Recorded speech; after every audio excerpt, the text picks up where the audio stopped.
वो तीनों ही गाड़ी में बैठे हुए थे। अद्वैत फ्रंट सीट पर और आध्या अयान को अपनी गोद में लिए उसके बगल वाले सीट पर बैठी हुई थी। अद्वैत का ध्यान सामने के तरफ था और आध्या अयान के साथ बातें करने में लगी हुई थी। अयान अद्वैत के तरफ देख कहता है, पापा आप तो पता है पली ने आज मेले लिए ढेल छाले भीली ने लाए। अद्वैत आध्या के तरफ देख मन में सोचते हुए, हाँ लाएगी क्यों नहीं, आपके पापा को अपने जाल में फंसाना जो चाहती है, मैं किसी को फंसाने के लिए इतनी घटिया हरकतें नहीं करती मिस्टर मित्तल। आध्या उसके तरफ झुककर धीरे से बोलती है तो अद्वैत उसे देखने लगता है। आखिर इसे कैसे पता मैं क्या सोच रहा हूँ? आपके चेहरे के भाव बता रहे हैं कि आप क्या सोच रहे हैं, आध्या फिर धीरे से कहती है। अयान अद्वैत के तरफ देख दोबारा कुछ बोलने वाला होता तो आध्या कहती है, बेटा पापा ड्राइव कर रहे हैं न तो आप अभी उन्हें डिस्टर्ब मत करो वरना क्या पता आपके पापा का ध्यान ड्राइविंग से हट जाए।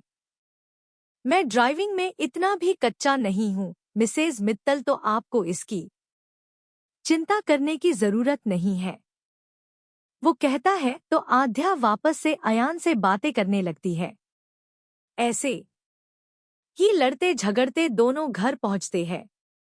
घर जाते ही अयान आराधना जी के गोद में बैठ उन्हें अपने खिलौने दिखाने लगता है और खुश होकर उन्हें बताता है कि ये सब उसकी मम्मा ने उसे दिया है, तो आराधना जी खुश हो जाती है और उन्हें अपने फैसले पर नाज होने लगता है कि उन्होंने अद्वैत की शादी आध्या से करवाई, लेकिन उन्हें अभी भी उनके बीच दूरियां साफ दिख रही थी, इसलिए वो उनके बीच की दूरी मिटाने के लिए कुछ आइडिया सोचने लगती है। वहीं आध्या कमरे में बैठे सोच रही थी कि अद्वैत से उसके पास्ट के बारे में कैसे पूछा जाए, तभी उसके दिमाग में एक आइडिया आता है। वो जानती थी कि इससे अद्वैत को गुस्सा तो बहुत आएगा, लेकिन उसे उसके अलावा कुछ समझ में नहीं आता, तो उसे यही करना ठीक लगता है। उसी समय अद्वैत कमरे में आता है तो वो अपना फोन कान से लगाकर ऐसा दिखाने की कोशिश करने लगती है जैसे वो सच में किसी से बात कर रही हो। हाँ आयशा, कैसी हो तुम? अरे आयशा तुम भी क्या बात करती हो, मैं क्यों भला तुम्हें भूलने लगी? नहीं आयशा, भूल तो तुम गई हो, मुझे एक फोन नहीं किया तुमने आयशा। अरे जीजू साथ है तो इसका मतलब ये थोड़े ही न है आयशा कि तुम मुझे भूल जाओगी। अच्छा ठीक है, तुम अपना ख्याल रखो और हो फ्री होकर फोन करना तुम मुझे। ठीक है आयशा। वो जानबूझकर बार बार आयशा का नाम ले रही थी ताकि अद्भुत कुछ तो बोलो। वही अद्वैत का चेहरा गुस्से से तमतमा जाता है। आयथा का नाम सुन आध्या उसकी शक्ल की तरफ देख मासूमियत से बोलती है, अरे आप? वो मैं अपनी दोस्त आयशा से बात कर रही थी। वो आयशा नाम पर जोर देते हुए कहती है तो अद्वैत चिल्ला पड़ता है, चुप, बिल्कुल चुप। खबरदार जो ये नाम दोबारा लिया तुमने।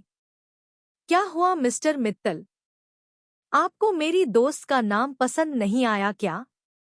कितना अच्छा तो नाम है आयशा, वो कहती है तो अद्वैत उसकी कलाई पकड़ उसे दीवार से सताते हुए गुस्से में कहता है, तुम्हें एक बार में समझ नहीं आ रहा? मैं कह रहा हूं ना मुझे ये नाम नहीं सुनना, तो क्यों बार बार ये नाम ले रही हो तुम? वही तो मैं पूछ रही हूं, क्यों नहीं सुनना ये नाम आपको? क्या दुश्मनी है आपको आयशा नाम से? वो उसकी आंखों में देखते हुए कहती है तो वो उसके दोनों कंधे पकड़ गुस्से में कहता है, ये मेरा निजी मामला है। हाँ तो मैं भी बीवी हूं आपकी। आपके निजी मामलों के बारे में जानने का पूरा हक है मुझे।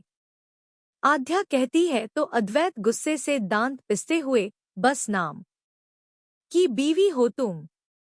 नहीं मानता मैं तुम्हें अपनी बीवी। मेरे लिए सिर्फ मेरे बेटे की केयरटेकर हो तुम। सुन लिया जो सुनना था, तो अब निकलो यहां से, वो कहता है और आध्या की कलाई पकड़ उसे अपने कमरे से बाहर निकाल बहुत जोर से दरवाजा बंद कर देता है। केयरटेकर, ये शब्द आध्या के दिमाग में घूम रहा था। केयरटेकर? तो मैं बस एक केयरटेकर हूं उनके बच्चे की। ये सोचते हैं वो मेरे बारे में।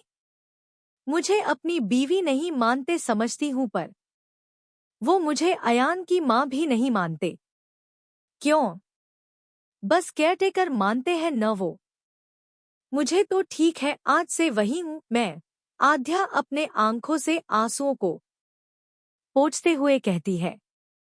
उसे अद्वैत के किसी बात का बुरा नहीं लगा था, सिवाय इस बात के कि अद्वैत ने उसे अयान की केयरटेकर कहा था।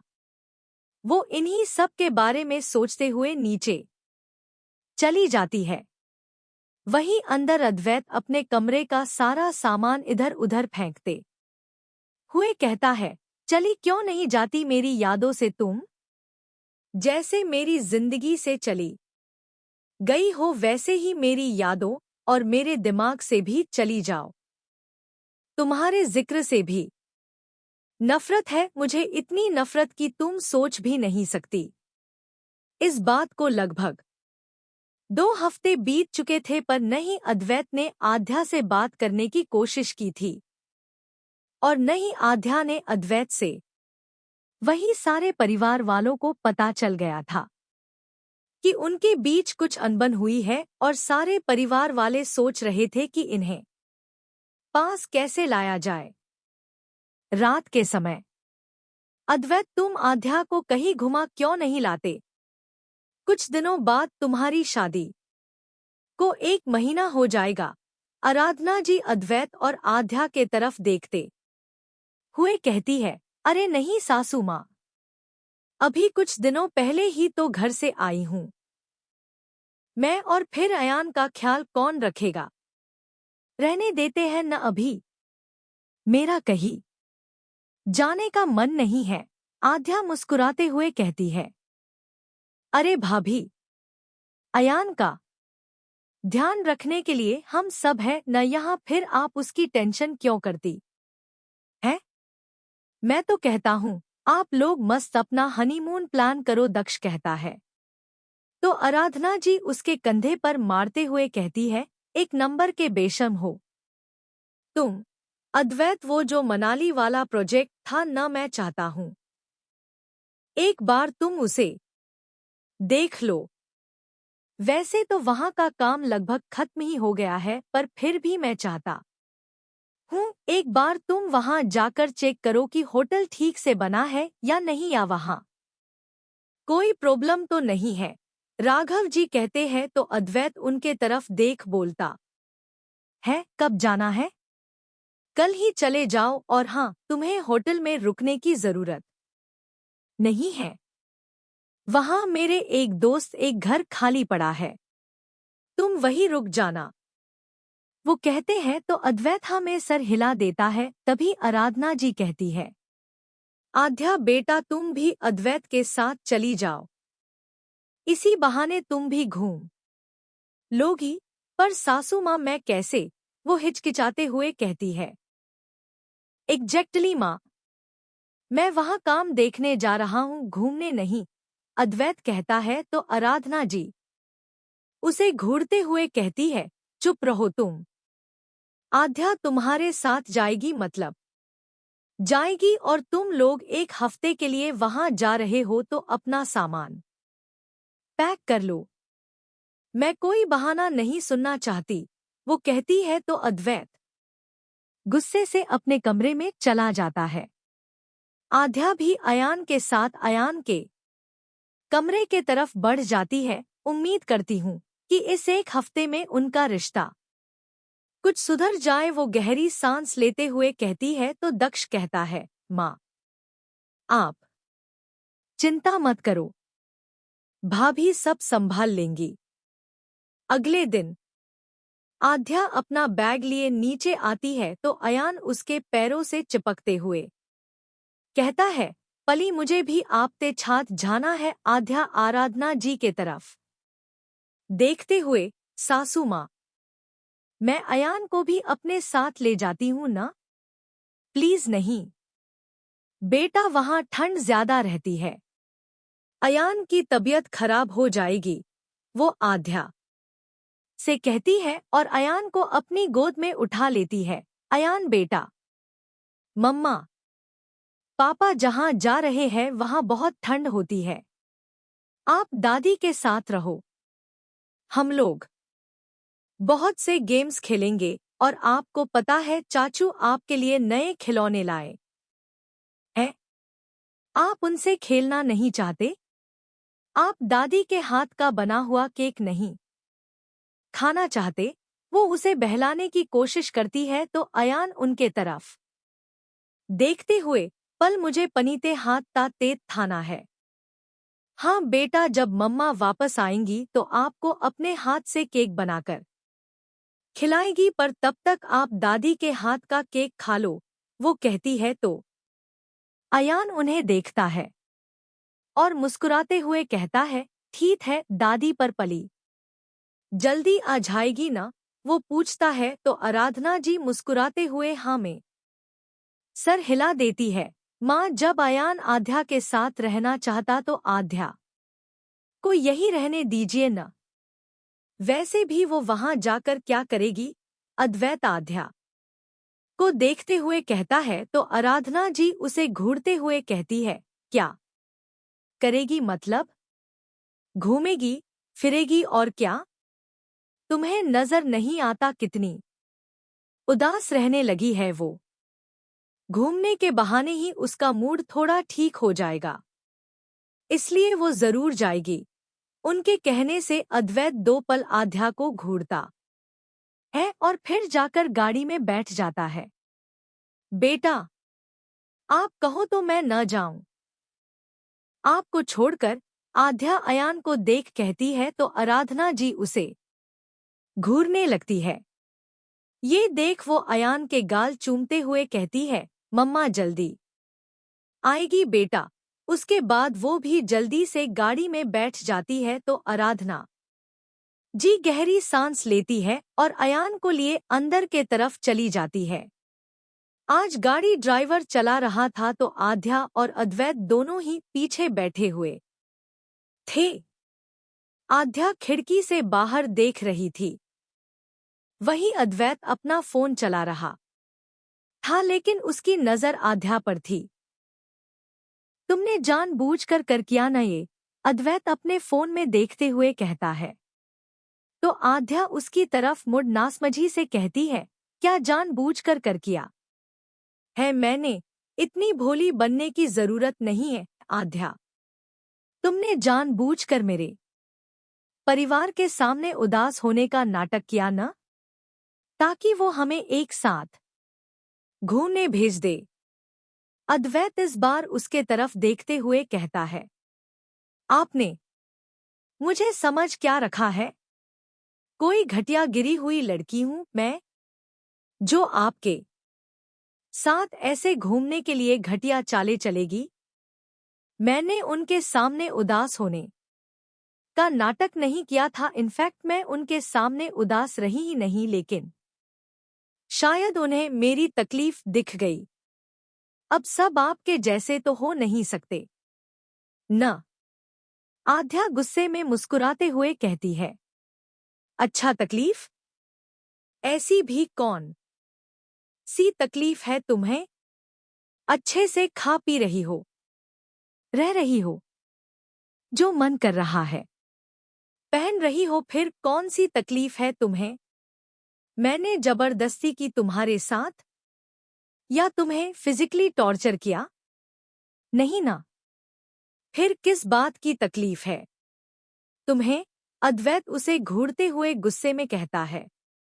आध्या कुछ बोलने के लिए मुंह खोलती है, लेकिन फिर न में सर हिलाते हुए कहती है, आपसे कुछ बोलना बेकार है क्योंकि आप कभी मुझे समझ ही नहीं सकते, वो कहती है। और दोबारा खिड़की से बाहर के तरफ देखने लगती है तो अद्वैत भी गुस्से में दोबारा फोन चलाने लगता है। कुछ समय बाद अद्वैत अपना लैपटॉप लेने कमरे में आता है तो उसकी नजर आध्या पर जाती है तो टेढ़ी मेढ़ी होकर सोफे पर सो रही थी। वैसे तो उसने अपने बालों की चोटी बनाई हुई थी, फिर भी आगे के कुछ बाल बार बार उसके चेहरे पर आ जा रहे थे, जिससे वो नींद में ही अजीब अजीब से मुंह बना रही थी। उसे ऐसे देख अद्वैत को हंसी आने लगती है। वो हल्की मुस्कुराहट के साथ उसके तरफ बढ़ते हुए कहता है, तभी मैं सोचूं यहाँ इतनी शांति क्यों है। अब जब ये सोई हुई है तो शांति तो होनी ही थी। वो उसके करीब जाकर खड़ा हो जाता है। वो धीरे से उसके चेहरे पर आ रहे बालों को उसके कान के पीछे करता है तो वो कुनमुनाने लगती है। ये देख वो थोड़ा पीछे हो जाता है। कुछ देर कुनमुनाने के बाद आध्या फिर से सो जाती है तो अद्वैत गहरी सांस लेता है। अगर ये ऐसे सोएगी तो इसका पूरा शरीर दर्द लगने लगेगा। वो थोड़ी देर सोचता है और उसे उठाने के लिए उसके तरफ झुकता है। ठीक उसी समय आध्या की आंखें खुल जाती है और अद्वैत को अपने ऊपर झुका देख वो चिल्ला पड़ती है। उसके चिल्लाने से अद्वैत हड़बड़ाते हुए पीछे हट जाता है।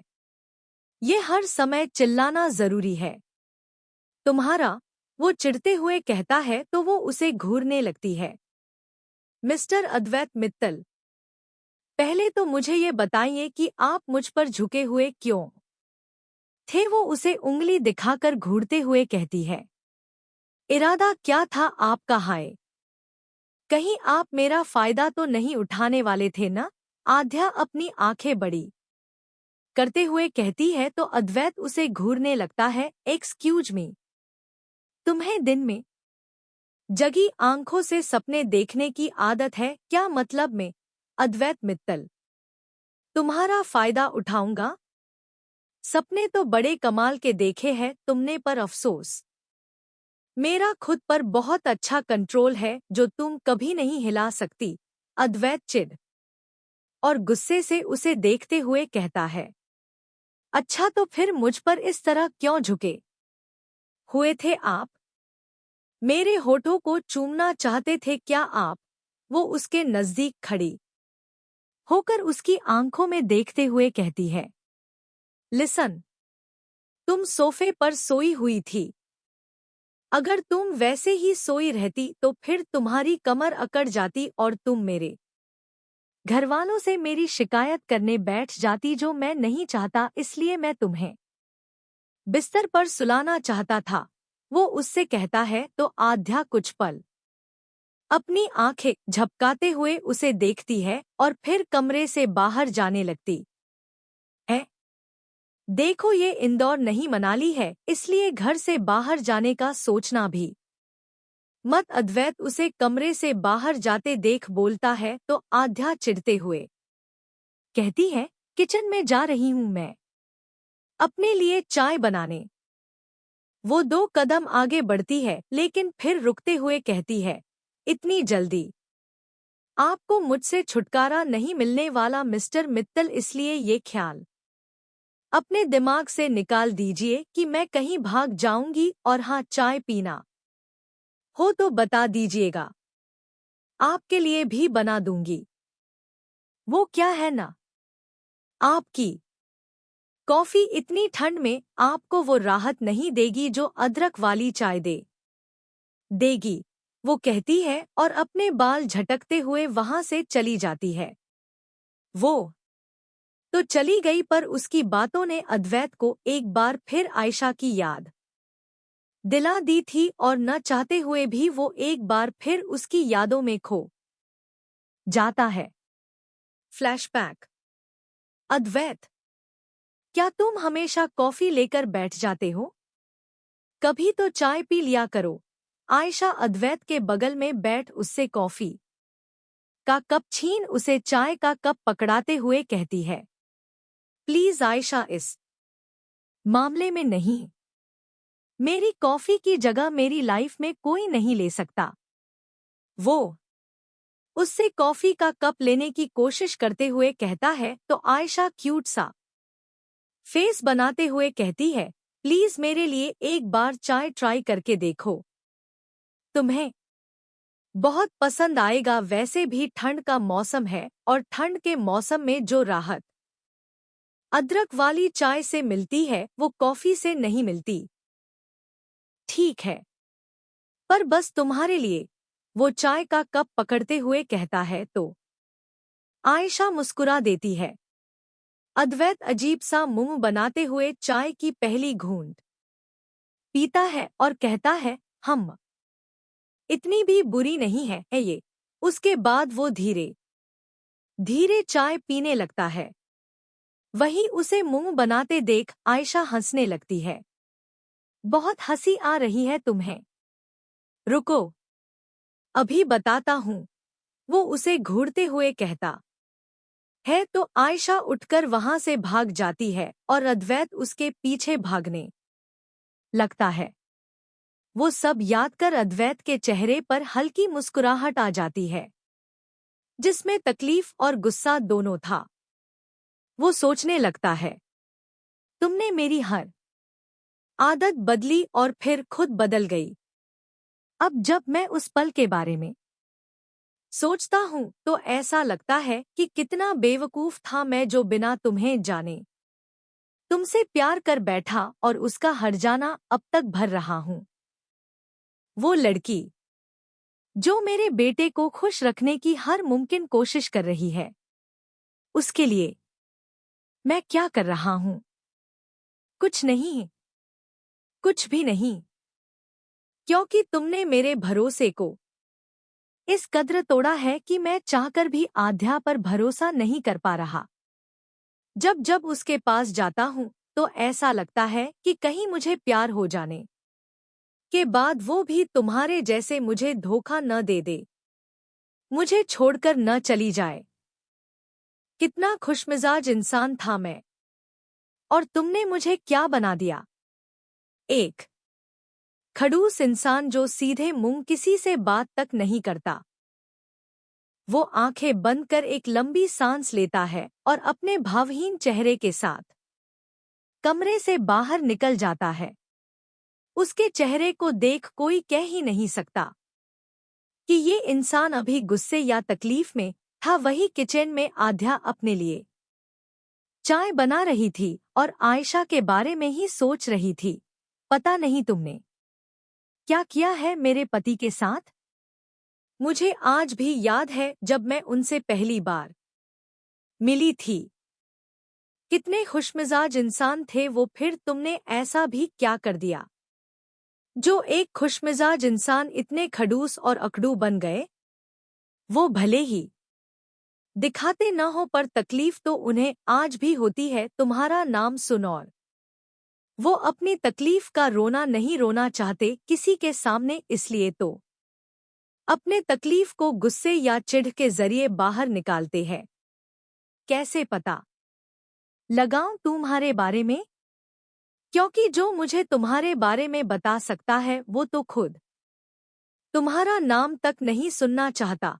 आउच! उसकी चाय उबलकर उसके हाथ पर गिरती है तो वो अपनी सोच से बाहर निकलती है और जल्दी से गैस बंद कर अपना हाथ झटकने लगती है। वो टैप के पास जाकर अपने हाथ पर पानी डालती है तो उसे थोड़ी राहत मिलती है। वो अपने लिए कप में चाय निकालती है लेकिन फिर कुछ सोच गैस पर दूध चढ़ा देती है। कुछ समय बाद आध्या 2 कप लेकर बाहर आती है तो उसकी नजर सोफे पर बैठे अद्वैत पर जाती है। वो अद्वैत के पास जाकर एक कप उसके तरफ बढ़ा देती है। मुझे नहीं पीनी, अद्वैत बिना उसे देखे कहता है।